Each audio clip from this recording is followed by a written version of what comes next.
We're now days away from the 2-month-long journey to Tallahassee for state lawmakers. Our preview of the Florida legislative session includes State Representative Wyman Duggan and his proposals that affect the Rodman Dam and Duval County schools. Higher education is also on the board for the House and Senate, along with guns and vaccines. Insider Chris Hand walks us through the points of contention we expect to see and the plan by the minority party to push ahead their platform on This Week in Jacksonville. Florida lawmakers set to converge on Tallahassee Tuesday. So that's where they begin to tackle issues like Governor Ron DeSantis' proposed $117 billion budget, a reduction in statewide property taxes, and a possible redistricting push, among other things. Florida Governor DeSantis set to deliver his annual State of the State address shortly after 11 a.m., and we expect him to outline his agenda for the upcoming legislative session. So one of the key members in the House, Jacksonville's Wyman Duggan, our guest here today in studio. Thanks for making time for us, especially so close to the start of session. We know that lawmakers like you have spent several weeks in the past couple of months, committee weeks, things where you're putting together issues. What would you tell me about the big priority for you and what you want to do in representing Jacksonville in the state these next couple months? Well, first of all, thank you for having me here. It's a pleasure to be here with you. Happy New Year. When I first ran in 2017, 2018, the commitment I made to my constituents was I was going to stay and serve all 8 years because none of my predecessors had done that in quite some time. And now I'm able to reap the benefits of that. The House of Representatives where I serve is a hierarchical organization. So the longer you're there, the more seniority you have. And so now I'm privileged to be part of the Speaker's leadership team. And so that has allowed me to pursue some priorities and some resource funding for Northeast Florida that are, I think, critically important to our community. For me, this session, I would say among my most important efforts will be working with running some legislation arising out of a request made to me by our state attorney, Melissa Nelson, and her prosecution arising out of her investigation into the Douglas Anderson improprieties. They discovered that there's a mandatory reporting obligation on the part of teachers and school districts when they learn of behavior of the kind that she was investigating. And there's a criminal penalty that goes with failure to report. There's a period of time within which you must report. And unfortunately, some folks who were supposed to report, who are required to report, didn't do that. And the period of time in which she can charge them for failing to report has expired. And so she asked me to pass some legislation that would pause that clock until a law enforcement agency learns of it. And so I'm sponsoring that legislation this year with Senator Jennifer Bradley on the other side. So that's incredibly important to me to protect our most vulnerable, including our children. You would think that some of the leaders in the school district would say, yeah, that's okay with us. We want to make sure we protect that too. A terrible situation that you just referenced there at Douglas Anderson, one of the great notable schools in our area, but what an awful situation. And I'm a DA parent, just for the record. No kidding. Right. Okay. Well, let me ask you about a school district related issue. I know the Duval County School Board has gone through this thing. Hey, they want their own attorney rather than what is right now with the consolidated government in the city of Jacksonville, the general counsel's office. Mm-hmm. Where do things stand there? Because you got some legislation that might address that, right? Correct. So the school board passed a resolution requesting that we, the Duval delegation, seek what's called a local bill that would authorize them to have education counsel, similar to the provision in our charter that gives the city council the ability to have their own what's called legislative counsel to advise them on those types of issues. So the delegation agreed to support that resolution. We had to pass our own resolution of support for that effort. And so I'm carrying that local bill for the authorization under our charter here in Duval, since we're consolidated, which I'm a supporter of. But giving them their own counsel who can advise them on education issues, this will help them in recruiting and retaining qualified counsel. At the level of enterprise that the Duval County School Board is, they have a budget that's larger than the city's, right? So that's sophisticated knowledge, that very niche knowledge. And there are people out in the marketplace who specialize in that kind of education expertise. This allows the Duval County School Board to hire somebody who they feel comfortable with. But the compromise that we worked out with the General Counsel's office, they did, and we, the delegation, are comfortable with it, gives the general counsel the final authority on any binding opinions, which is a unique feature of our consolidation, which I support. Yeah, it is unique, isn't it? The consolidated government here. Let me ask about something, Rodman Dam. So this was an issue that has been talked about here these last couple of years for sure, but you're in on some legislation here that would change what's happening there with the Ocklawaha River. Right. There'd be impacts, it seems like, not just Putnam County, but St. Johns River by and large. Right, absolutely. So this is an issue that has been around for almost, fair to say decades now.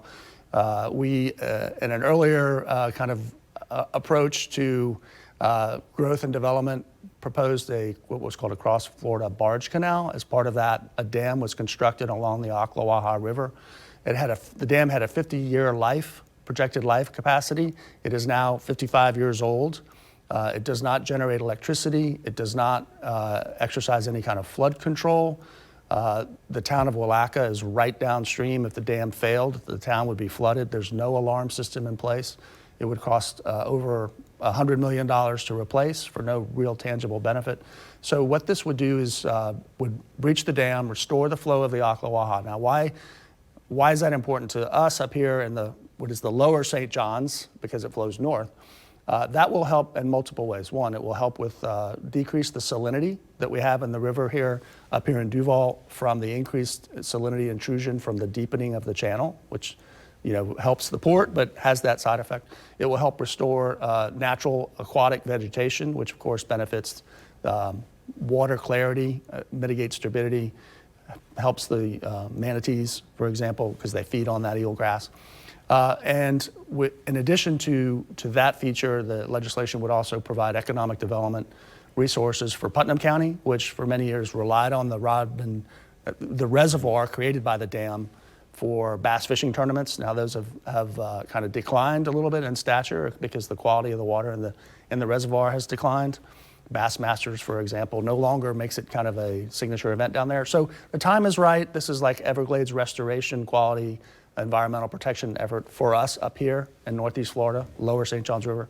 It will uncover 20 springs that are now submerged underneath this reservoir and backed up Ocklawaha. So it's going to have tremendous economic development, benefits, recreation development, resource resiliency, things of that nature. Do you think there's support for the bill you're filing? Do you think that'll pass? I do. Well, nothing's ever guaranteed, but I feel good about it. The Senate companion sponsor is Senator Jason Broder. He's in Senate leadership. I'm in House leadership. We have put together an economic development package that we understand the governor's office is comfortable with. A similar restoration effort was in the budget last year. The governor line item vetoed it, asked for a standalone bill. So here it is, right? So here it is. Yeah. I know as we get started with the session this week, we're going to be watching what happens here. The Aviation Authority here, Cecil Field, we know that you've had some input there. I know we're going to hear from you as the conversation goes on about property tax relief and all of that. We're out of time right now, but we'd love to catch up with you during or after the legislative session. Okay, great. I look forward to that. Thanks. All right, so legislative session mandate, it's to pass a budget, right? There are lots of other priorities too, though. Chris Hand will join me, and we'll examine even more of those topics next on This Week in Jacksonville.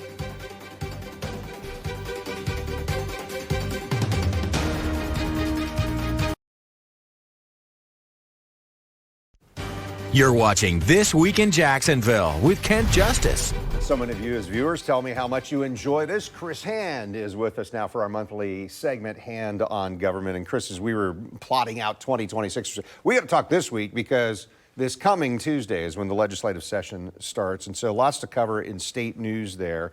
Broad overview. What do you expect we see in these next 60 days? Well, it is not going to be a tranquil session. I think we know that. There's a lot of very big issues the legislature is dealing with, and you have some kind of conflicting priorities. One is Governor DeSantis. This is his last legislative session. He obviously wants to make the most of the time that the legislature is going to be meeting in 2026.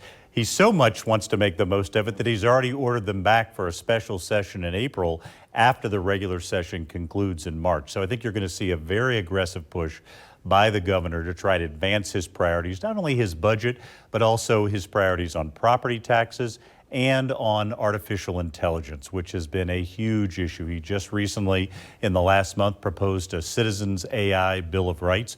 He's also going to push very hard on congressional redistricting. That's the special session that he just ordered for April. So that's going to be one sort of thread we follow, the governor trying to get his agenda passed.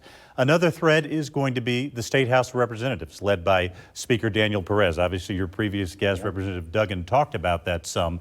Their push is going to be for property taxes, and they have their own versions of those plans and other House priorities. And then the Senate, led by President Ben Albritton, their signature issue is the rural renaissance. President Albritton is from Wauchula, a small rural town in southwest Florida. He's been pushing throughout his presidency to direct more funding, economic development, healthcare assistance, educational assistance, infrastructure and transportation help to Florida's many rural counties. So that's going to be a big priority in the Senate. What'll be interesting to watch, as always, over the next 60 days is going to be how do those different sort of threads collide and ultimately produce final legislative outcomes. Yeah. Well, as we get to this and what I mentioned a few moments ago, they have to pass a budget. That's the mandate for the legislature in these 60 days. But when we're talking about revenue, you pointed out to me this week that there's the state general revenue collections in November were up by about 6%, and really that's driven by sales tax. How does that factor into what the lawmakers are going to say yes to when it comes to a budget? Takes a little bit of the pressure off, Kent, in terms of balancing the budget. Obviously, in our state constitutional amendment, unlike the federal government, we have a balanced budget requirement. The legislature cannot leave town unless they have balanced a budget for the next fiscal year.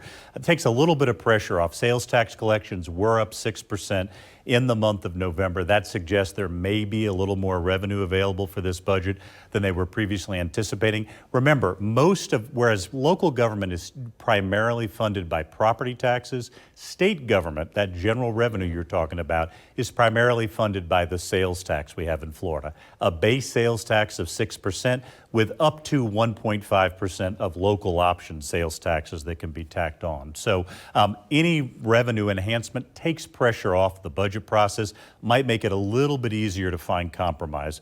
I've found, both in my time in government and observing it, when budgets are tighter, compromise is harder to come by. When there's more revenue, there's more opportunity to find common ground. Yeah, a little more give than the take there. Right. Two things that we've been tracking here at News4JAX. There's a push to lower the legal age to own and purchase guns. That's one of those things. The other is vaccine mandates. We expect that those issues will be talked through extensively here, don't we? Well, that's right. In 2018, in the aftermath of the horrible Parkland tragedy, the legislature raised the age of gun ownership in the state to 21. There's legislation pending in this session that would lower it for certain rifles, not all weapons, but certain rifles would lower it from 21 to 18. We'll be tracking that legislation to see, whether or not it's successful. Also, there's been a lot of news about whether Florida will maintain vaccine mandates. As you know, the state surgeon general and the governor have announced that those mandates that they control, those issued by the Department of Health, are going to be going away. But there's a variety of vaccine mandates that are part of Florida law. That would require legislative action. There hasn't been as much momentum on that front, but there are some potential legislative items that could impact that in 2026. Another issue that'll have not just implications here in Florida, but really national implications in terms of whatever Florida decides on that front. Yeah, we know in Florida for a long time, we're talking to decades here, Republicans have been in power, whether the governor's office, House, Senate.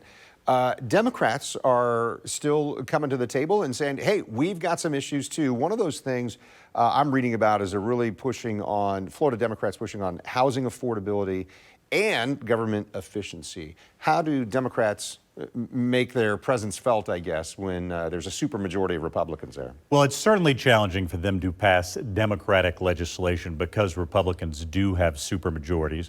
I think Democrats in the legislature, their strategy is to raise issues, try to bring public awareness to them, and where they can find common ground with Republican on different pieces of legislation, try to advance those. So they've tackled key affordability issues in their plan. One idea they had was to form a compact with 14 other states in terms of property insurance as a way to create a larger risk pool and try and lower rates here in Florida. As you know, Kent, that has been one of the major affordability pain points here in Florida is the cost of property insurance. Still a lot of frustration around the state about that issue.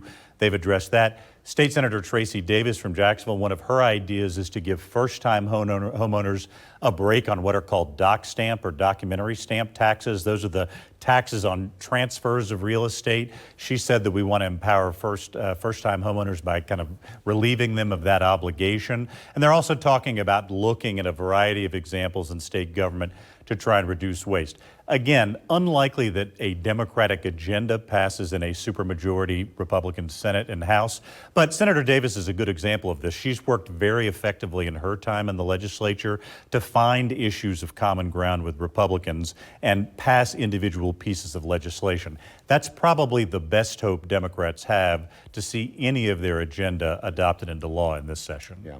We've got more we're going to discuss here, including we've been reaching out to Senator Davis to have her as part of our show as well. But just as we're talking about that supermajority by Republicans, the House, the Senate, the governor's office, they wear red there too for the GOP. But that doesn't mean there won't be conflict in these upcoming 60 days. We're going to look at some of the anticipated pressure points next on This Week in Jacksonville.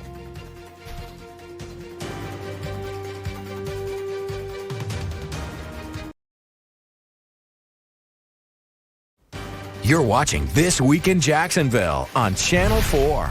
Government law attorney Chris Hand is with us as we talk through the upcoming legislative session. The governor will give his kind of state of the state address 11 a.m. on Tuesday.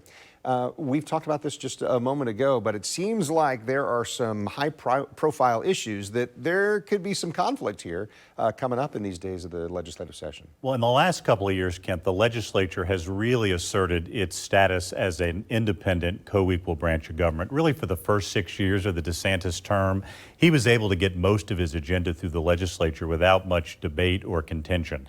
That has changed significantly, particularly his relationship with the Florida House of Representatives, again, led by Speaker Daniel Perez. There has been a contentious relationship with the governor's office, kind of a war of words at times over different issues like the budget.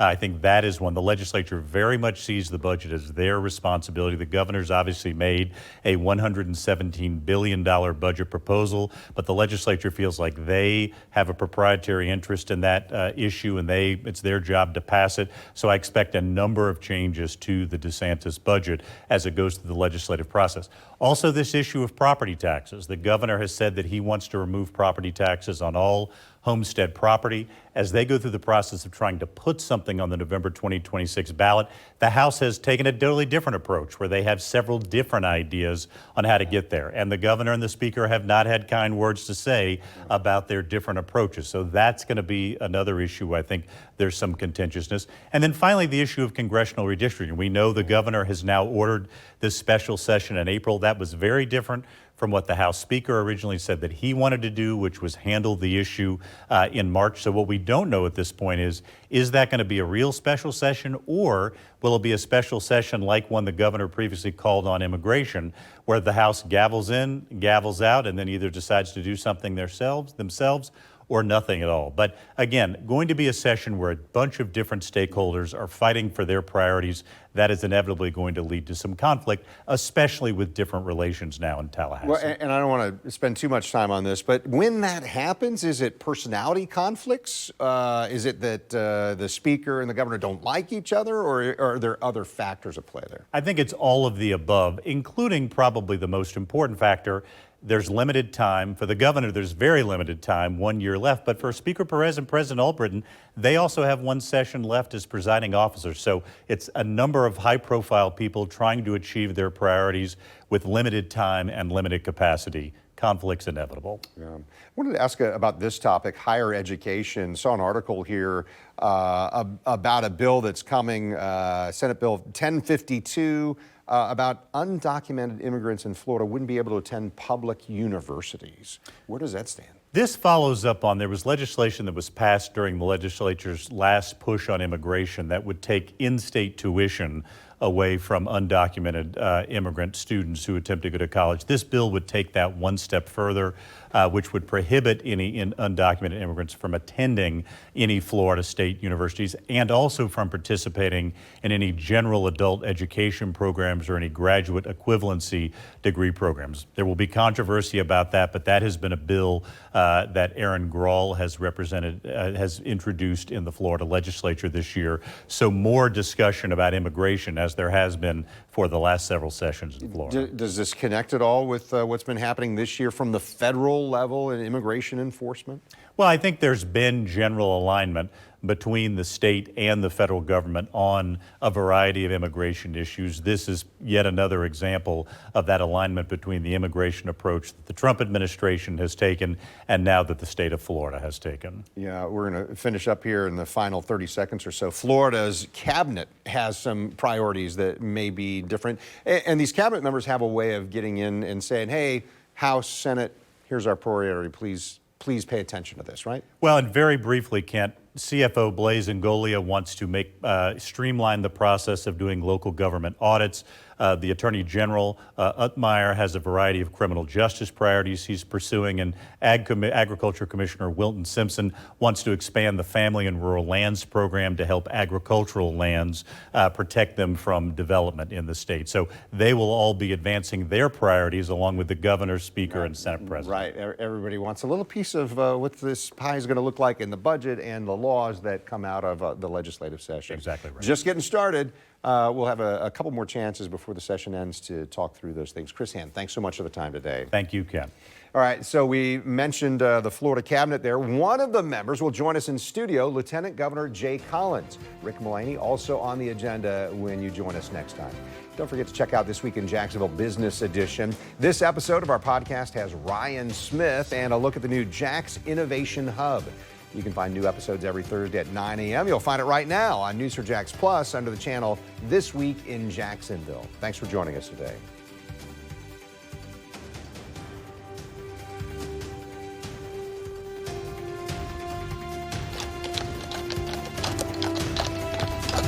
See why every day more people are choosing News4JAX, Northeast Florida and South Georgia's #1 source for local news.